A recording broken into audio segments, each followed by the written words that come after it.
जय श्रीमन नारायण। आज एक बहुत ही विचित्र घटना घटित हुई जो हमें प्रातःकाल समाचार के रूप में ज्ञात हुआ।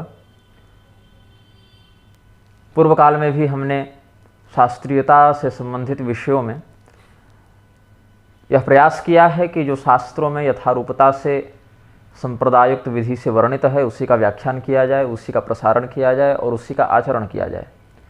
किंतु बहुत से ऐसे लोग जो भय से, लोभ से, स्वार्थ से या दुराग्रह से किसी षड्यंत्र के आधार पर शास्त्रीयता को विखंडित करने का प्रयास करते हैं या शास्त्रज्ञ होकर भी मौन रह जाते हैं। ऐसे लोगों में हम यह पाते हैं कि जहाँ शास्त्र और स्वार्थ इन दोनों में से चयन की स्थिति आती है तो लोग स्वार्थ को पकड़ते हैं, शास्त्र को छोड़ देते हैं। पूर्व काल में, निकटतम अतीत में श्री राम मंदिर प्रकरण में हमने कुछ वक्तव्य निर्गत किए थे, साक्षात्कार के रूप में भी और स्वतंत्र वक्तव्य के रूप में भी।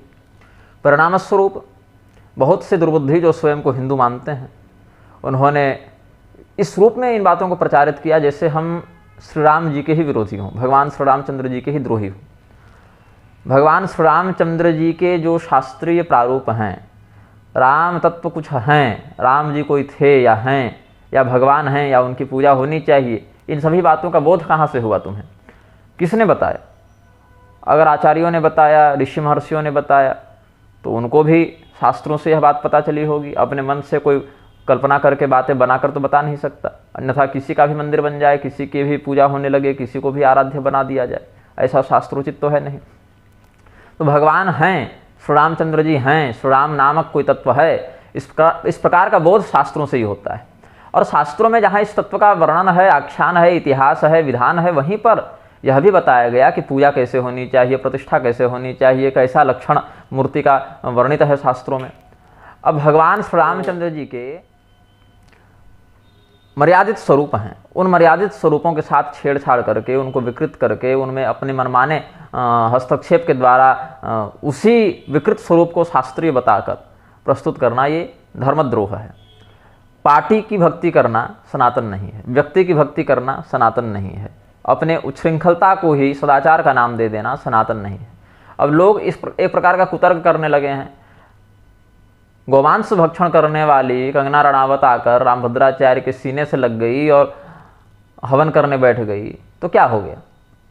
सारा अली खान म्लेच्छ यवन कन्या होकर भी मंदिर में घुस गई तो क्या हो गया? मतलब इन लोगों के लिए कुछ भी चीज़ और शास्त्रीयता की श्रेणी में अब नहीं आती है। कोई भी कुकृत्य, कोई भी अधर्म अब इन लोगों के लिए अशास्त्रीयता की श्रेणी में नहीं है। क्या हो गया? हिंदू धर्म की यह खूबसूरती है, सुंदरता है, ऐसा ही लोग प्रचारित करते हैं। खूबसूरती और सुंदरता नहीं, मतलब कल को यही होगा, कोई व्यक्ति बैठकर विष्ठा खाने लगे तो कहेंगे देखो देखो ये इस्लाम और ईसाई और सिख और बौद्ध और जैन तो विष्ठा नहीं खाते, हिंदू धर्म में तो विष्ठा भी खाओगे तो कोई दिक्कत नहीं। यही तो खूबसूरती है इस धर्म की, यही तो समावेशी स्वभाव है इस धर्म का। तो इसको सज्जनों के मध्य स्वीकार नहीं किया जा सकता। गणेश्वर शास्त्री द्रविड़ का हम एक वक्तव्य देख रहे थे, कल ही हमें वो प्राप्त हुआ, 1-2 दिन पुराना ही वक्तव्य है, जिसमें वो कह रहे थे, 3 दिन पुराना होगा, प्रतिष्ठा के दिन का हमको लग रहा होगा। वो कह रहे थे कि फरवरी के अंतर्गत का मुहूर्त हमें देना था और उसमें फरवरी जनवरी के मध्य हमें जनवरी का ही मुहूर्त सबसे बढ़िया लगा तो हमने जनवरी का ही दे दिया। गणेश्वर शास्त्री द्रविड़ के पूर्वज यहाँ क्यों आए थे? शास्त्र की सेवा करने आए थे कि राजनीतिक चुनाव प्रचार करने आए थे? और गणेश्वर शास्त्री द्रविड़ अपने नाम के आगे गणेश्वर शास्त्री लिखते हैं कि गणेश्वर म्लेच्छाज्ञा पालक लिखते हैं कि मैं गणेश्वर म्लेच्छों की आज्ञा का पालन करने वाला हूँ या शास्त्र की सेवा करने वाला हूँ? क्या लिखते हैं? शास्त्रज्ञ हूँ या म्लेच्छों का सेवक हूँ, गुलाम हूँ? अगर आप शास्त्रीय परंपरा को प्रधानता देते हैं तो आपको यह कहना चाहिए था कि चूंकि ये प्रभावशाली लोग हमारी दृष्टि में हैं और इन्होंने हमें यह निर्देश दिया कि चूंकि आगे आचार संहिता लग जाएगी तो हमें चुनावी लाभ लेने में ये होगा, कष्ट होगा, तो हम चाहते हैं जनवरी फरवरी का ही आप मुहूर्त निकाल के दें। तो हमने इसीलिए 22 जनवरी का मुहूर्त निकाल के दिया। ऐसे अगर मुहूर्त पूछोगे तो पूरे वर्ष भर मुहूर्त हैं, आगे भी अगले वर्ष मुहूर्त हैं। लेकिन गणेश्वर शास्त्री द्रविड़ ने छल किया, उन्होंने शास्त्र के साथ धोखेबाजी की, शास्त्र के साथ विश्वासघात किया। उन्होंने क्या कहा कि अगले वर्ष भी, मतलब 24 छोड़ो 25 भी नहीं है और कुछ तो 26 तक भी नहीं है, अगर जो 5, 7, 10 पन्ने का जो लेख प्रसारित हुआ मुहूर्त 22 जनवरी का ही उचित क्यों है ऐसा सिद्ध करने के लिए, जहाँ रविवार बोलकर रामनवमी जैसे मुहूर्त को भी निरस्त करने का प्रयास किया गया, अमान्य करने का प्रयास किया, तो उन मुहूर्तों के, उन तिथियों के, उन नक्षत्रों के, उन योग करणों के जो अभिमानी देवता हैं, क्या उनके कोप के भागी गणेश्वर शास्त्री स्वयं को नहीं समझते हैं? भगवान के श्री विग्रह में नक्षत्र नारायण की भी प्रतिष्ठा होती है, ग्रहमंडल में भगवान की प्रतिष्ठा होती है, शिशुमार चक्र में भगवान की प्रतिष्ठा होती है। ऐसे संपूर्ण ग्रह नक्षत्र तिथि करणादि स्वरूप भगवान नारायण जो स्वयं ज्योतिष शास्त्र स्वरूप हैं, स्वयं मुहूर्त स्वरूप हैं, ऐसे प्रत्यक्षम ज्योतिषम शास्त्रम चंद्रार्को यत्र साक्षिणो, गणेश्वर शास्त्री को लज्जा नहीं आई ज्योतिष शास्त्र के साथ ऐसा छल करते हुए? वो अगर ये कह देते कि सरकार का यह दबाव है कि इसी में किया जाए, अधूरे मंदिर में ही प्रतिष्ठा कर दी जाए, हमें यही मुहूर्त दो, और हमारी क्षमता नहीं थी कि हम उनसे भिड़ सकें तो हमने ये मुहूर्त दे दिया, बाकी अगर मुहूर्त पूछोगे तो ये सब मुहूर्त साल भर उपलब्ध हैं, उनमें भी किया जा सकता है, कोई दोष नहीं है। लेकिन उन्होंने ऐसा नहीं किया। उन्होंने एक सरकारी स्वार्थ को सिद्ध करने के लिए शेष मुहूर्तों की अवमानना की, शेष मुहूर्तों को अमुहूर्त सिद्ध किया, असिद्ध को सिद्ध कर दिया। यह ज्योतिष शास्त्र का अपमान है, और ये अपमान जो है वह शास्त्र का जो है प्रकोप वह अपने अनुयायी पर अवश्य लागू करवाता है। कोई भी शास्त्र आप पढ़कर मेहनत से पकड़ लें और वो शास्त्र आपको प्राप्त हो जाए ऐसा आवश्यक नहीं है। अपने योग्य साधक को, संरक्षक को, अधिकारी को शास्त्र स्वयं देख लेते हैं और उसके समक्ष अपने रहस्यों को प्रकट कर देते हैं। यह हमारा अनुभव रहा है। और अगर आप अनधिकारी हैं तो यदि आप उस शास्त्र के प्रति बलपूर्वक भी प्रयास करेंगे, यदि वह शास्त्र आपको स्वयं चुनना नहीं चाहेगा तो आप उस शास्त्र में प्रवीण नहीं हो सकते। और अगर कदाचित अनधिकृत रूप से प्रवीण हो भी गए तो भवितव्य समय में आपको उसका दंड भोगना पड़ेगा, आपको उसके लिए निरयगामी होना पड़ेगा। ये मर्यादा है। और अगर वो शास्त्र आप पर प्रसन्न है तो अल्पावधि में ही, अल्प परिश्रम में ही आप उस शास्त्र में निष्णात हो सकते हैं, आप उसमें दक्ष हो सकते हैं, अद्वितीय हो सकते हैं। तो शास्त्र केवल कोई पन्ना नहीं है, किताब नहीं है कि आप जब मन करें लिख दें, जब मन करें बदल दें, जब मन करें उसकी अनुचित व्याख्या कर दें। शास्त्र स्वयं शब्द ब्रह्म स्वरूप हैं और शब्द ब्रह्म से आप संचालित होते हैं, आपसे शब्द ब्रह्म का संचालन नहीं होता है। तो बहुत से लोगों ने हमें बहुत सी धमकियां दी, प्रतिदिन बहुत से लोग गाली गलौज करते रहते हैं, धमकियां देते रहते हैं कि तुम रामद्रोही हो गए हो। भगवान श्री रामचंद्र जी का हमने विरोध नहीं किया, श्री रामचंद्र जी के नाम पर जो अधर्म हो रहा था उसका विरोध किया और आगे भी करेंगे। अब तो अभी हिंदुस्तान जो ये है अखबार है, पेपर है, उसमें हमने देखा उसके डिजिटल संस्करण में कि कहा जा रहा, गोविंद देव ने कहा और चंपत राय इत्यादि ने भी वक्तव्य दिया था कि बहुत से चित्र बनाए गए, भगवान की मूर्ति कैसी होनी चाहिए, इसमें तो जनेऊ वहाँ से हटवाया गया है। जो हमने यज्ञोपवीत पर आपत्ति की थी, जनेऊ वहाँ से हटवाया गया है। सेक्युलर राम बनाने की जो तैयारी चल रही है, जो अयोध्या पहले राम मंदिर के रूप में थी, अब राष्ट्र मंदिर बना दिया। राष्ट्र मतलब राम से बड़ा राष्ट्र हो गया, तभी तो राम मंदिर को राष्ट्र मंदिर कहा जा रहा है। अब फिर राष्ट्रीय स्मारक हो गया, फिर सर्वधर्म संभाव का केंद्र हो गया। और गोस्वामी तुलसीदास जी के नाम पर तो वोट मिलता नहीं, इसलिए गोस्वामी तुलसीदास जी की कोई बात नहीं, लेकिन वाल्मीकि जी की बात जरूर होगी। लेकिन वाल्मीकि जी को स्वयं ब्राह्मण मानकर नहीं बात होगी। प्राचेत हम तस्मः पुत्रो राघव नंदन नहीं कहा जाएगा वहाँ पर चूंकि वाल्मीकि नाम का एक समुदाय भी है। ऐसे स्वपच वाल्मीकि अलग थे और रामायणकार वाल्मीकि अलग हैं। भक्तमाल में जो स्वपच वाल्मीकि हैं, जो द्वापर युगी हुए, वो अलग हैं, और त्रेता युगी जो रामायणकार आदि कवि वाल्मीकि हैं वो भिन्न हैं। लेकिन दोनों को एक जोड़कर और वाल्मीकि शब्द को उधर रूढ़ करते हुए उसके नाम पर वोट मिल जाएगा तो सरकार उसी में लगी हुई है।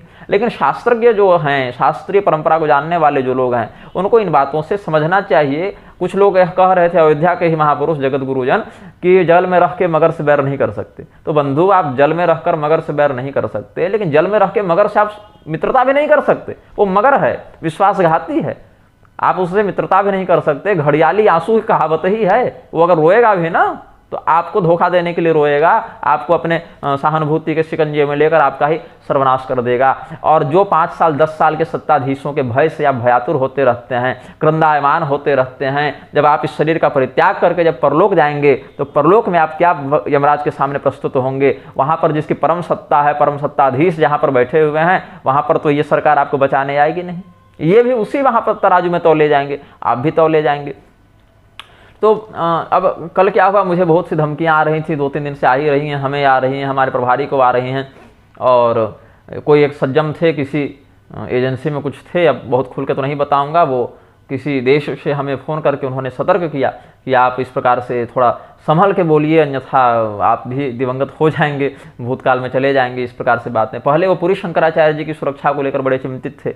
पुरी शंकराचार्य जी को उन्होंने फ़ोन करके बताने का प्रयास किया कि स्वामी जी हमारे इन संस्थाओं में ये सब संगठन में एजेंट हैं, ये सब इन शक्तियों के द्वारा, इन असुरों के द्वारा संचालित होते हैं, ये सब वैश्विक शक्तियाँ नियंत्रण करती हैं, सत्ताओं को बदलती हैं, बिगाड़ती हैं, बनाती हैं, आपके पीछे पड़ी हैं, आप सतर्क रहिएगा, ऐसा बताना चाहते थे। लेकिन पुरी शंकराचार्य जी के चेले तो ब्रह्मा जी को भी फेल करने का आत्मविश्वास रखते हैं, तो उन्होंने बात ही नहीं होने दी स्वामी जी की। और ये सब सारी बातें फ़ोन पर हो भी नहीं सकती हैं, सारी बातें सबको बताई नहीं जा सकती हैं। इसीलिए पुरी शंकराचार्य जी से 3 महीने तक संपर्क करने का असफल प्रयास करने के बाद उक्त अधिकारी ने हमसे संपर्क किया और बहुत कुछ विषयों पर चर्चा हुई।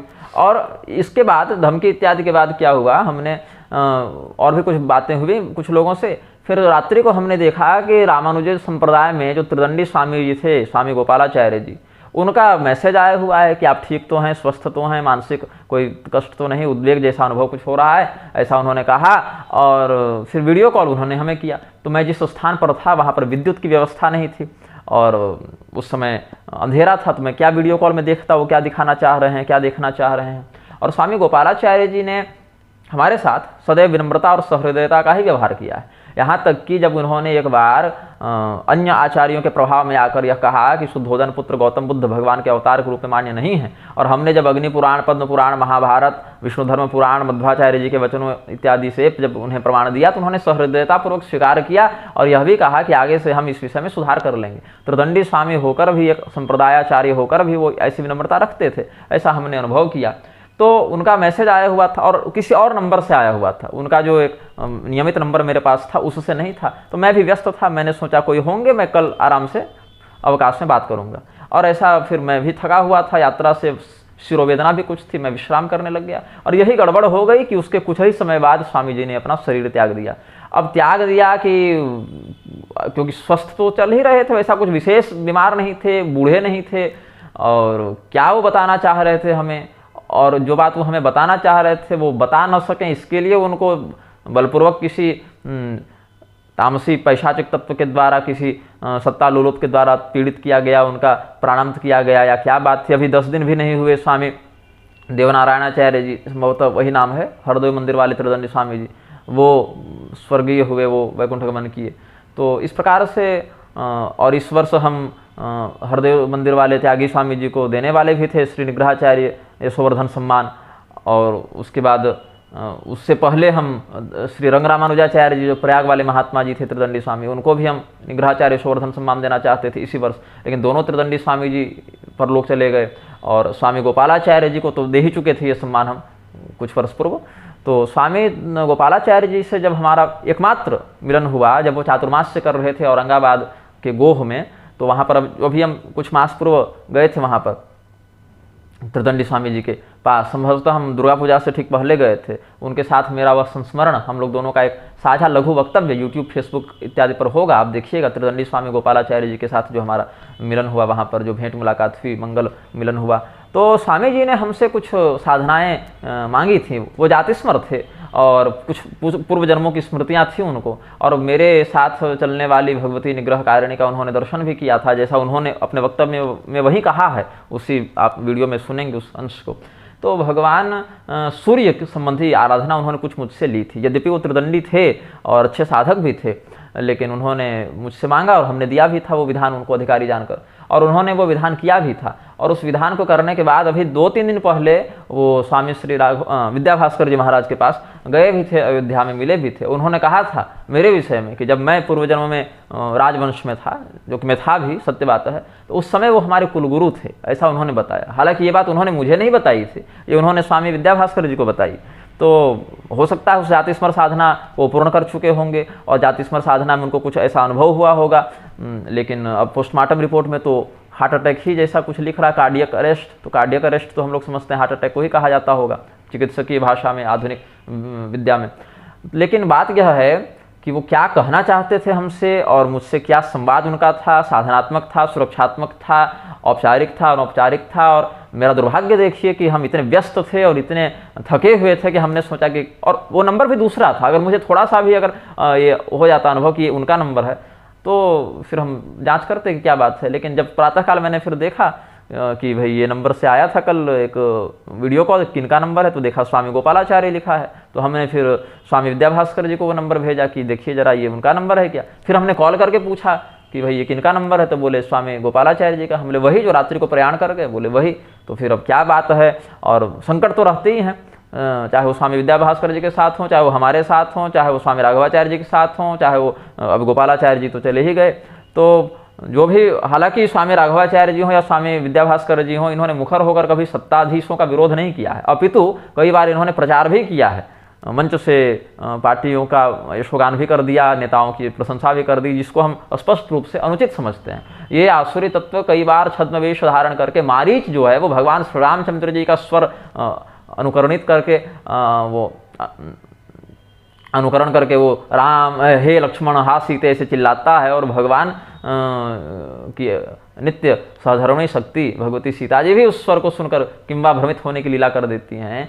तो इस प्रकार से बाह्य धर्माभास में आभास, उपमा, छल, ये सब जो है विधर्म, ये सब जो है पंचशाखात्मक अधर्म, इससे धर्म विशुद्ध प्रारूप में निकल जाए और व्यक्ति को समझ में आ जाए, ये बड़ा क्लिष्ट होता है। तो भगवान श्री रामचंद्र जी के नाम पर जो अलक्षणान्विता प्रतिमा अविधिपूर्वक प्रतिष्ठिता हुई, उसका हमने विरोध किया है, आगे भी करेंगे। इस प्रकार के कृत्यों का विरोध हमने श्री रामचंद्र जी का विरोध नहीं किया है, हमने नकली दूध का विरोध किया है, शुद्ध गौ माता के दुग्ध का, दुग्धामृत का विरोध नहीं किया है। वो जो डिटर्जेंट और निरमा मिला के और जो नकली दूध बनाते हैं, जिसको असली बोलकर बेचा जाता है, उसकी हमने पोल खोली है, तो लोग हमें गोद्रोही सिद्ध कर देंगे, यही अभिवृत्ति चल रही है। तो हम श्री गोपालाचार्य जी के उत्तमोत्तम पारलौकिक गति की कामना करते हैं। आज थोड़ी यात्रा में हैं, हम कहीं विश्राम के लिए रुके हैं इस वक्तव्य को रिकॉर्ड करने के लिए, और रिकॉर्ड करके फिर हम आगे बढ़ जाएंगे। और अगर थोड़ा अवकाश मिला तो श्रीमद् भगवद गीता इत्यादि का पाठ भी पूज्य स्वामी जी के लिए करेंगे। भगवान उनको उत्तमोत्तम पारलौकिक गति प्रदान करें और दोबारा इस पृथ्वी पर ना भेजें, ऐसी हम कामना करते हैं।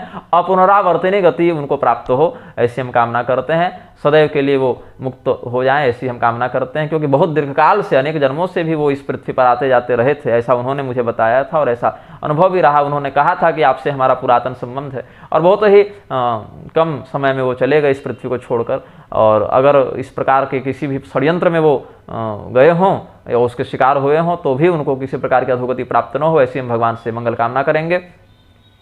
और अब बाकी तो धमकियाँ तो आती ही रहती हैं, आक्रमण होते ही रहते हैं, और धर्म के साथ जो भी व्यक्ति खड़ा है, शास्त्र के साथ जो भी व्यक्ति खड़ा है, चाहे किसी भी संप्रदाय का हो, किसी भी पीठ का हो, किसी भी देवी देवता के आराधना विधान से उसका संबंध बना हुआ हो, उसको तो कलयुग पीड़ित करता ही है, और कलयुग के माध्यम से उसको विविध प्रकार के लांछन, अपयश, कलंक, रोग, व्याधि इत्यादि भी प्राप्त होते रहते हैं, ऐसा हम समझते हैं। लेकिन न निश्चितार्थात् विरमन्ति धीराः, ऐसा समझना चाहिए।